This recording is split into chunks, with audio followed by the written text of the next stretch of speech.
Hello guys, welcome back to my channel. Guys, जैसा कि मैंने क्लास +1 की जो सीरीज स्टार्ट की हुई थी माइक्रो इकोनॉमिक्स की, उसमें मैंने आपको जो लास्ट मेरी 2 वीडियोस में चैप्टर नंबर 3 स्टार्ट करवाया हुआ था। फर्स्ट वीडियो के अंदर मैंने आपको कुछ एक बेसिक कंसेप्ट बताए थे, यूटिलिटी के बारे में बताया था, और इस चैप्टर के अंदर हम क्या क्या पढ़ेंगे वो सब मैंने आपको डिटेल से बताया था। मेरी नेक्स्ट वीडियो जो थी, इससे लास्ट वाली वीडियो, उसमें मैंने आपको टोटल यूटिलिटी के बारे में बताया था कि टाइप्स ऑफ यूटिलिटी क्या है। उसमें 3 टाइप की यूटिलिटी आती है: total utility, marginal utility and average utility. तो चलिए बच्चों, इसी के साथ हम आज का हमारा टॉपिक स्टार्ट करते हैं, relationship between TU and MU. कि टीयू और एमयू के बीच क्या रिलेशन होता है। तो सबसे पहले थोड़ा सा मैं आपको पिछली वीडियो का कुछ रिमाइंड करवा देती हूँ कि टोटल यूटिलिटी क्या चीज होती है। टोटल यूटिलिटी का मतलब होता है it refers to the total satisfaction obtained from the use of each and every possible unit of the commodity। कि जो भी हम टोटल यूटिलिटी में क्या है कि जितनी भी हम कंज्यूम करेंगे यूनिट्स को, तो उससे मिलने वाला जो सेटिस्फेक्शन लेवल है उसको यदि हम टोटल करें तो that is called total utility. अब बात करते हैं मार्जिनल यूटिलिटी। मार्जिनल का मतलब क्या होता है कि एडिशनल। इसमें क्या होता है कि it refers to the additional utility of each successive unit of the commodity. जो भी हम एक के बाद एक यूनिट को कंज्यूम करते हैं तो उससे मिलने वाली जो एडिशनल यूटिलिटी का लेवल होता है that is called marginal utility. अब बच्चों, टोटल यूटिलिटी और मार्जिनल यूटिलिटी के रिलेशन को बताने के लिए इसमें आप शेड्यूल को मत भूलिए। सबसे पहले हम क्या बनाएंगे, इसका शेड्यूल। शेड्यूल में बच्चों टेबल में वही जो मेरी लास्ट वीडियो में मैंने लिया था वही लूंगी। आप अगर चाहे तो बुक वाला टेबल भी ले सकते हैं। तो वही टेबल लेने का मेरा टारगेट ये है कि एक ही टेबल को हम बार बार रिपीट कर रही हूँ मैं, तो अच्छे से आपके जो माइंड में बैठ जाएगा। तो देखिए, इसमें हम क्या लेंगे, फर्स्ट ऑफ ऑल आउटपुट, फिर हम क्या लेंगे, मार्जिनल यूटिलिटी, देन हम लेंगे टोटल यूटिलिटी। अब हम देखेंगे कि आउटपुट के अंदर first unit, second, third, fourth, fifth, six, 7 unit तक लेंगे। फर्स्ट यूनिट को कंज्यूम करने पर उससे मिलने वाली मार्जिनल यूटिलिटी 20 के इक्वल है। देन सेकेंड पर 18, थर्ड पर 15, फोर्थ पर 11, फिफ्थ पर 6 पर 0, देन -6।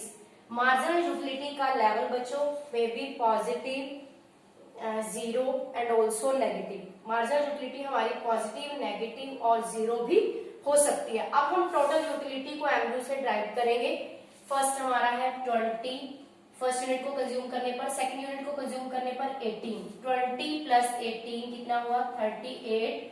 थर्ड यूनिट कंज्यूम करने पर 15 और प्लस करेंगे, ये हुआ हमारा 53। फिर फोर्थ यूनिट कंज्यूम करने पर 11 प्लस करेंगे, फिफ्थ यूनिट कंज्यूम करने पर 6 और प्लस करेंगे, देन 0, 70 माइनस 6, 64। अब बच्चों, इसको मैं एक डायग्राम के द्वारा बताऊंगी। डायग्राम में देखिए आप, इस डायग्राम, इसके अंदर टोटल यूटिलिटी का अलग डायग्राम बना सकते हैं, मार्जिनल यूटिलिटी का अलग डायग्राम बना सकते हैं, या दोनों को ही एक डायग्राम के अंदर भी आप शो आउट कर सकते हो। कैसे इसको ग्राफिकली रिप्रेजेंट करूंगी मैं, देखिए कि मैं इसको एक ही डायग्राम के अंदर आपको बता रही हूँ। फर्स्ट लेंगे हम, जैसे ये O X है और ये Y लेवल है। अब देखिए इसको नीचे तक लीजिए, क्योंकि हमारे पास जो MU का लेवल है वो नेगेटिव भी है। अब हम यहाँ लेंगे TU एंड MU, दोनों लेवल को दिखाएंगे, और आउटपुट में देखिए 1, 2, 3, 4, 5, 6, 7। अब यहाँ लेंगे हम 10, 20, 30, 40, 50, 60, 70। नीचे हम लेंगे -10, -20। अब देखिए बच्चों, first of all total utility, first unit output पर 20 है टोटल यूटिलिटी, 20। सेकेंड यूनिट पर है 38 हम लेंगे, यहाँ लेंगे। थर्ड यूनिट पर 53 में हम लेंगे थर्ड यूनिट के कंजम्पशन पर, और फोर्थ यूनिट के कंजम्पशन पर 64, 64, फिफ्थ यूनिट के कंजम्पशन पर हम लेंगे 70, सिक्स यूनिट के कंजम्पशन पर ऑल्सो 70, सेवंथ यूनिट के कंजम्पशन पर 64। अब देखिए आप इसको मैच कीजिए। अब देखो ये टोटल यूटिलिटी हमारी जो है कॉन्टिन्यू बच्चों यहाँ तक ये इंक्रीज हो रही है, देन इसका लेवल कांस्टेंट है, कांस्टेंट होने के बाद टोटल यूटिलिटी हमारी डिक्लाइन होना शुरू होगी। अब हम ड्रॉ करेंगे इसी पर मार्जिनल यूटिलिटी को। मार्जिनल यूटिलिटी फर्स्ट यूनिट के कंजम्पशन पर जो है 20 है एंड सेकेंड यूनिट कंजम्पशन पर 18 है, 18, थर्ड यूनिट पर 15 है एंड फोर्थ यूनिट पर 11 है एंड फिफ्थ यूनिट पर 6 है एंड सिक्स यूनिट पर 0 है, 7 यूनिट पर ये -6 है। आप देखिए इसको जो मैच कीजिए, ये हो गई हमारी मार्जिनल यूटिलिटी का लेवल हो गया। आपने देखा कि जो मार्जिनल यूटिलिटी है आपकी यहाँ तक देखिए, जब ये टीयू कंटिन्यू इंक्रीज हो रहा है तो इस लेवल तक एमयू भी आपकी डिक्लाइन हो रही है, और जब आपका टीयू जो मैक्सिमम लेवल पर पहुंच गया है तो तब आपकी जो एमयू का लेवल है वो क्या हो गया, 0 के इक्वल हो गया। अब यहाँ देखिए आपका जो एमयू है वो 0 लेवल है। इस 0 लेवल को हम इसी पॉइंट को क्या बोल सकते हैं बच्चों, एक नंबर में ये मोस्ट इंपोर्टेंट क्वेश्चन बनता है कि what is the point of saturation. Point of saturation क्या होता है, तो जब आप कहेंगे कि टीयू मैक्सिमम होता है तो that level MU is on 0, that point is called point of saturation, उसको हम पॉइंट ऑफ सैचुरेशन बोलते हैं। अब आपने इस रिलेशनशिप को बच्चों डायग्रामेटिकली तो आपने दिखा दिया, लेकिन इसको हम जो है इसका रिलेशन जो है इस डायग्राम, किसी भी डायग्राम को बनाने के बाद इसकी एक्सप्लेनेशन करनी बहुत ही कंपल्सरी है।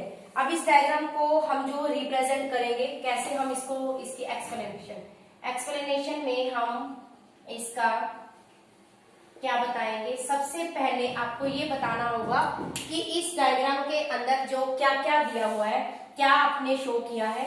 ये नीचे का जो लेवल है आप कहोगे कि इन द अबव डायग्राम, इस डायग्राम के अंदर बच्चों क्या था, TU stand for total utility. TU जो किसको स्टैंड करता है, टोटल यूटिलिटी के लेवल को स्टैंड करता है, and MU stand for marginal utility. MU जो स्टैंड करता है वो मार्जिनल यूटिलिटी को स्टैंड करता है। तो नेक्स्ट जो है बच्चों, इसके सेकंड पॉइंट में मैं आपको बताती हूँ कि क्या लिखेंगे हम। सेकंड पॉइंट में देखिए कि जब टीयू आपका इंक्रीज हो रहा है तो एमयू आपका डिक्लाइन हो रहा है। सेकंड पॉइंट में आप क्या लिखोगे कि when MU is decline, MU आपका डिक्लाइन हो रहा है तो देन आपका जो टीयू का स्टेटस है वो क्या है, टीयू इज इंक्रीजिंग।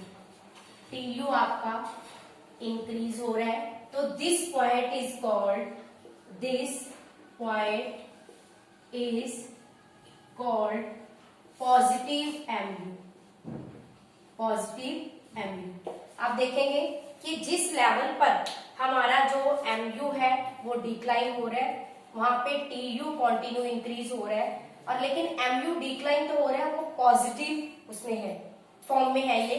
थर्ड इसके पॉइंट में हम लिखेंगे कि व्हेन एमयू इज 0, जब आपका एमयू 0 है तब आपका जो टीयू क्या है, मैक्सिमम है एंड कांस्टेंट है।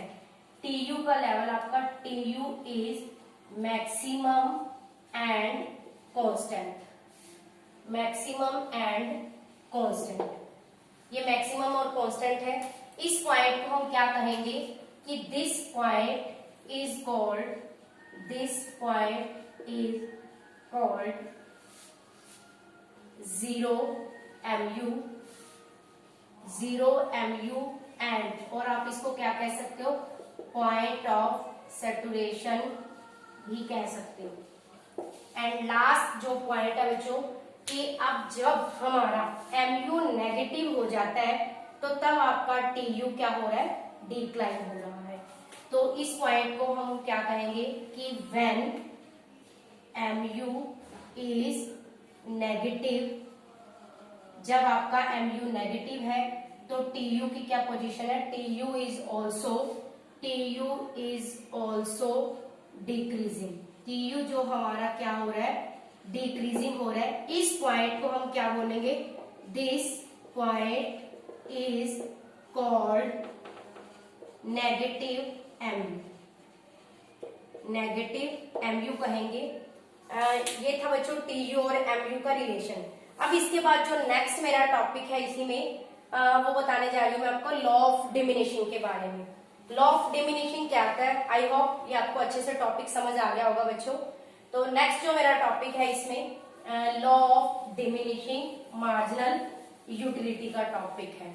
Law of diminishing marginal utility क्या है बच्चों और इसके फाउंडर कौन है, इसके बारे में मैं आपको बताऊंगी और इस चीज को भी मैं डायग्रामेटिकली आपको अच्छे से एक्सप्लेन करूंगी।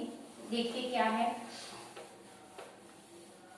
Law of diminishing marginal utility. Law of diminishing marginal utility में क्या है, law of diminishing marginal utility. देखिए बच्चों इस टॉपिक के अंदर क्या है, law of diminishing marginal utility.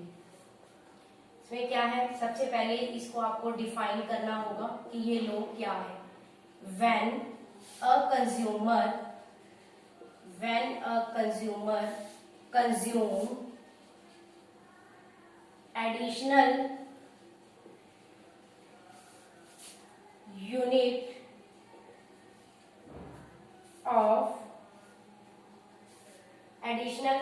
of commodity, when a consumer consume additional unit of a commodity, जब कोई भी कंज्यूमर किसी भी एडिशनल यूनिट ऑफ कमोडिटी को कंज्यूम करता है तो उससे मिलने वाली received each successive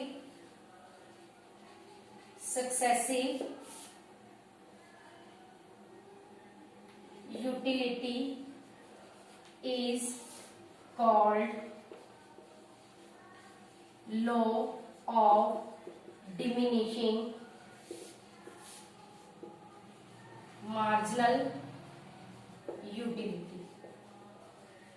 इसमें क्या बताया बच्चों कि कोई भी कंज्यूमर किसी भी एडिशनल यूनिट को कंज्यूम करता है तो उससे मिलने वाली जो ईच सक्सेसिव यूटिलिटी है यूनिट्स की, that is called law of diminishing marginal utility. इस चीज को बच्चों मैं अपने टेबल के द्वारा बहुत अच्छे से बताऊंगी। देखो सबसे पहले मैं आपको बताऊं कि टेबल मैं पीछे वाला ही रिपीट करूंगी। वो टेबल लेने का जो मेरा टारगेट है कि एक टेबल आपके माइंड में अच्छे से फिट बैठ जाए, आपको अच्छे से समझ में आ जाए। अब देखिए टेबल में मैं क्या लूंगी, आउटपुट का लेवल लूंगी और फिर लूंगी एमयू। आउटपुट में वही first unit, second, third, fourth, fifth, six, seven. Marginal utility में सबसे पहले 20, देन 18, 15, 11, 6, 0, -6। अब इसको डायग्रामेटिकली मैं बताऊंगी आपको। ये चीज इसमें नेगेटिव भी है बच्चों, marginal utility O, X and Y। यहाँ पे लेंगे हम आउटपुट का लेवल है, सबसे पहले आपको लिखना पड़ेगा कि OX पर क्या दिया आपने, और यहाँ MU। अब यहाँ लेंगे first, second, third unit, fourth, fifth, six and last seventh unit. अब हम लेंगे बच्चों क्या है, इसको ले लेंगे हम 3 के टेबल में 3, 6, 9, 12, 15, 18, 21, नीचे -3, -6। अब देखिए फर्स्ट यूनिट पर जो आपका है 20, फर्स्ट यूनिट पर 20, सेकेंड यूनिट पर 18, थर्ड यूनिट पर 15, फोर्थ यूनिट पर 11 एंड फिफ्थ यूनिट पर 6, सेवंथ यूनिट पर 0, सॉरी 6 यूनिट पर 0, सेवंथ यूनिट पर -6। अब आप इसको मैच कीजिए, ये बच्चों आपका बन गया मार्जिनल यूटिलिटी की कर्व होगी। मार्जिनल यूटिलिटी आपने देखी कि जैसे जैसे आप एडिशनल यूनिट कंज्यूम करते गए वैसे वैसे मैंने आपको बताया था कि when a consumer consume additional unit of a commodity, जब भी कोई भी कंज्यूमर किसी भी यूनिट की एडिशनल यूनिट को कंज्यूम करता जाएगा तो ईच सक्सेसिव यूनिट से मिलने वाली जो यूटिलिटी है वो क्या कहलाएगी उसकी। जैसे फर्स्ट यूनिट को कंज्यूम करने पर 20, फर्स्ट के अलावा सेकंड यूनिट यानी कि एक एक्स्ट्रा यूनिट कंज्यूम करने पर उसको जो यूटिलिटी मिली वो 18 के इक्वल है, देन 15 के। अब देखो जो मार्जिनल यूटिलिटी का लेवल है बच्चों कंटिन्यू डिक्लाइन हो रहा है, ये डिक्लाइन होते होते जीरो लेवल पर, ऑल्सो नेगेटिव लेवल पर, यानी कि एमयू का जो लेवल है may be positive, may be negative और may be zero. Marginal utility जो है हमारी वो पॉजिटिव भी हो सकती है, नेगेटिव भी हो सकती है और जीरो भी हो सकती है।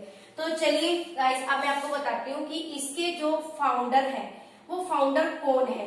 ये जो लॉ था, this law was given by a German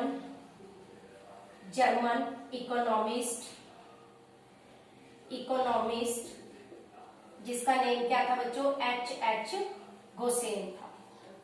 इसीलिए इसको गोसेन के first law of diminishing marginal utility के नाम से जाना जाता है बच्चों। या फाउंडर लिखेंगे तो एक एग्जामिनर पर एक अच्छा इंप्रेशन पड़ेगा और आपको जो मार्क्स भी बहुत अच्छे मिलेंगे बच्चों। तो एग्जामिनर के माइंड में जाएगा कि बच्चे को फुल फ्लैट जो नॉलेज है इस टॉपिक के बारे में। तो ये थे इसके फाउंडर, एक जर्मन इकोनॉमिक्स थे जिनका नेम H गोसेन था।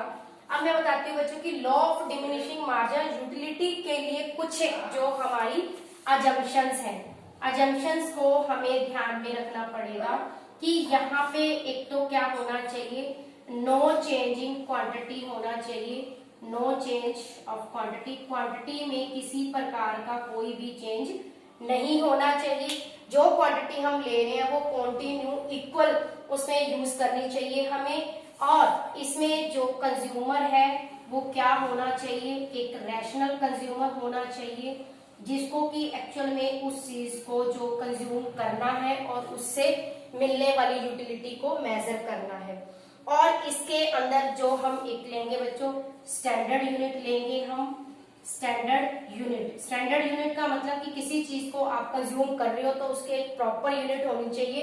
ताकि जैसे मान लो एक आप एक चाय के कप से आप देख रहे हैं कि कितनी सेटिस्फेक्शन मिलती है, तो आप एक चाय के कप को ही कंटिन्यू करेंगे, ना कि टी ऑफ स्पून से लेंगे। आप भी एक चम्मच, ये नहीं कि चम्मच से आप जो एक चाय की सिप लेते हैं और उसको आप उसकी यूटिलिटी को मेजर करते हो, नो दैट इज रॉन्ग। तब आप मार्जिनल यूटिलिटी को मेजर नहीं कर पाओगे। तो यहाँ पे इसकी जो स्टैंडर्ड यूनिट होनी चाहिए बच्चों। आज का ये मेरा टॉपिक इसी के साथ यही खत्म होता है।